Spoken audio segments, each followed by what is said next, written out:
जय श्री राधे, जय श्री कृष्ण। समादरणीय श्रद्धालु भक्तजनहरू, हिजो हामीले श्री स्वस्थानी व्रत कथा अन्तर्गत 27 अध्यायको कथा श्रवण गरेका थियौं, जसमा चन्द्रावती स्ववृत्तान्त उपाख्यानको बारेमा वर्णन गरिएको थियो भने आज हामी 28 अध्यायको कथा श्रवण गर्नेछौं, जसमा चाहिँ गोमा पूर्व वृत्तान्त उपाख्यानको बारेमा चर्चा गरिएको छ। एकचित्त भएर 28 अध्यायको कथा श्रवण गर्नुहोला। कथालाई शुभारम्भ गर्नुभन्दा पूर्व आउनुहोस्, एकचित्त भएर ध्यान गरौं। ओम यं ब्रह्मा वरुणेन्द्र रुद्रमरुत स्तुन्वन्ति दिव्यैस्तवैर् वेदैः साङ्गपदक्रमोपनिषदैर्गायन्ति यं सामगा ध्यानावस्थित तद्गतेन मनसा पश्यन्ति यं योगिनो यस्यान्तं न विदुषुरासुरगणा देवाय तस्मै नमः।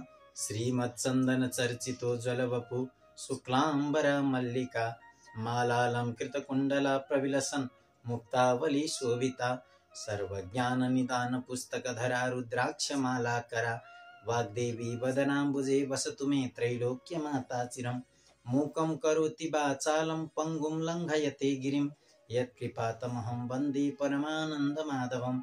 नमो भगवते तस्मै व्यासाय अमिततेजसे यस्य प्रसादाद् वक्ष्यामि नारायण कथामिमां। नारायणं नमस्कृत्य नरं चैव नरोत्तमं देवीं सरस्वतीं व्यासं ततो जयमुदीरये। श्री स्वस्थानी माता को आउनुहोस् समादरणीय श्रद्धालु भक्तजनहरू।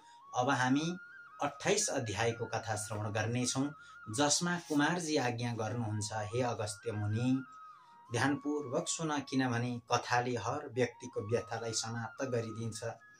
चन्द्रावती पुत्र वधुले आफ्नो कष्ट र त्यसबाट उद्धार भएको सारा वृत्तान्त वर्णन गरेको सुनि मनमा नै अत्यन्त प्रसन्न भएकी गोमा ब्राह्मणीले हे स्वस्थानी जगदीश्वरी भनी हृदयले सम्झँदै अञ्जली जोडेर भन्न लागिन्, हे चन्द्रावती बुहारी, तिमी धन्य रहेछौ। त्यस्तो दुर्दशामा परेर पनि जगदीश्वरी श्री स्वस्थानीको भक्ति गर्न सक्ने तिमी धन्य हौ। अब म पनि आफूले दुःख पाएको र उनै ईश्वरीको करुणाले यस अवस्थामा आइपुगेको यथार्थ वर्णन गर्दछु, सुन। तिम्रो पति नवराज आफ्ना पिताको खोजी गर्न हिँडेपछि तिमी पनि माइत गइगयौ। घरमा म एक्लै हुनाले अर्काको ढेकी जाँतो गरी धागो काटेर अनेक दुःख सहेर दिन बिताइरहेकी थिएँ। संयोगले एक दिन सप्तऋषिहरू म भएको ठाउँमा आए र मैले दुःख पाएको जानी ठूलो करुणा गरेर हे गोमा ब्राह्मणी, श्री स्वस्थानी परमेश्वरीको व्रत गर, तिम्रो सबै कष्ट नाश होला भनेर व्रतको विधान समेत बताएर गए। ती ऋषिहरूको आतिथ्य गर्न घरमा केही पनि थिएन र चर्खामा रहेको धागोको पान लिन गएँ। म पान लिएर आउँदा ऋषिहरू गइसकेछन्। उनीहरू बसेको पिर्का मुनि 7वटा सुनका कौडी छाडेर गएका रहेछन् र मैले पाई त्यही द्रव्यले सबै सामग्रीहरू तयार पारेर पौष शुक्ल पूर्णिमाको दिनदेखि श्री स्वस्थानी परमेश्वरीको व्रतलाई प्रारम्भ गरेँ। अनि महिना दिन अर्थात् माघ शुक्ल पूर्णिमाको दिन व्रत पूर्ण गरी प्रसाद झिकेर श्री स्वस्थानी परमेश्वरीलाई मनले बराबर सम्झिरहेँ र राति जागराम पनि बसेँ। ईश्वरीको कृपाले त्यही राति तिम्रो स्वामी नवराज आइपुग्यो र उसले मलाई बाहिरबाट डाकेको सुने र तत्काल बाहिर आई डाकेर भित्र लगे अनि खाना पिन दिई, हे नवराज, तेरा पिताको के समाचार छ भनी सोधेँ र तेरो स्वामी नवराजले मलाई भन्यो, हे माता, मेरा पिता भिक्षा माग्न गएका त गण्डकी गंगा तटमा पुगेर नित्य पूजा गर्न फलफूल मागेछन्। अनि फलफूल टिप्न वृक्षमा चढेका त संयोगले त्यो वृक्षको हाँगो भाँची लडेर मरेछन्। यति नवराजले भनेको सुनि म शोक गर्न लागेँ अनि नवराजले मलाई शोक चिन्ता नगर्नुहोस् भनी बुझायो र हे माता, आज यति रातसम्म नसुतेर किन जागराम गरेर बसिरहनु भएको भनी सोध्यो र मैले भने, हे पुत्र, हे नवराज, श्री स्वस्थानी परमेश्वरीको व्रत गरेँ र उनै जगदीश्वरीलाई सम्झेर जागराम गरेकी रहेकी हुँ भनेर बुझाएँ। अनि प्रातःकाल भयो र नवराज गण्डकी गंगा स्नान गर्न गयो।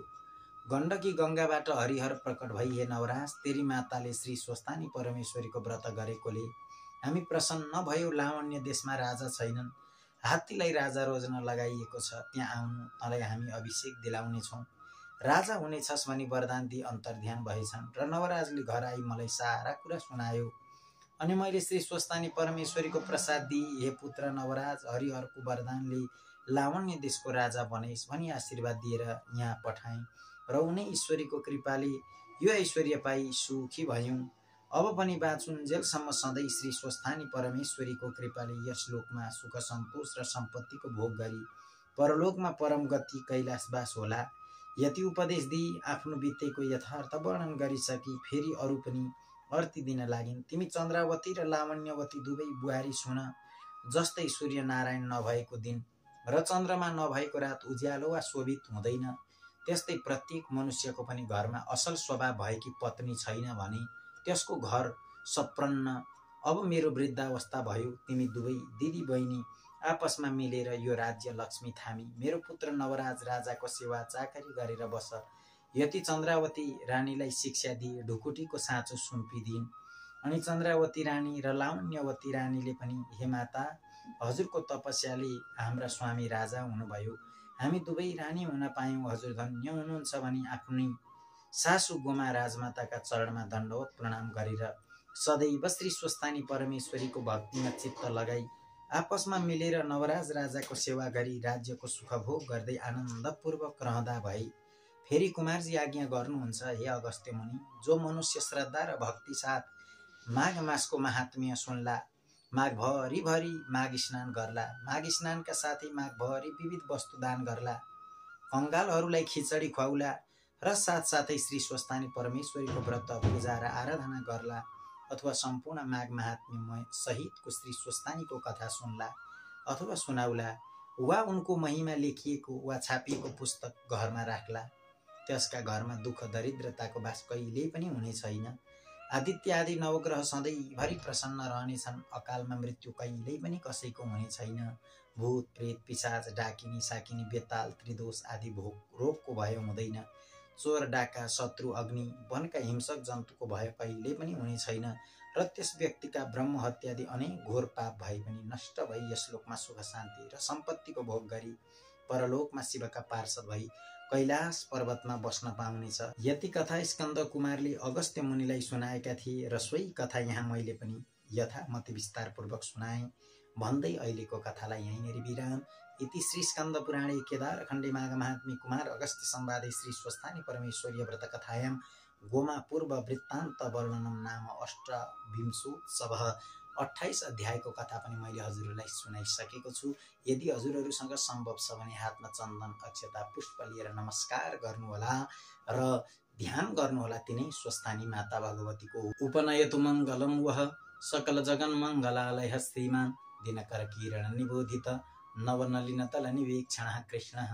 काले वर्षतु पर्जन्य पृथिवी सस्यशालिनी देशोऽयं क्षोभरहितो ब्राह्मणः सन्तु निर्भया अपुत्रः पुत्रिणः सन्तु पुत्रिणः सन्तु पौत्रिणः निर्धना सधना सन्तु जीवन्तु शरदां शतं।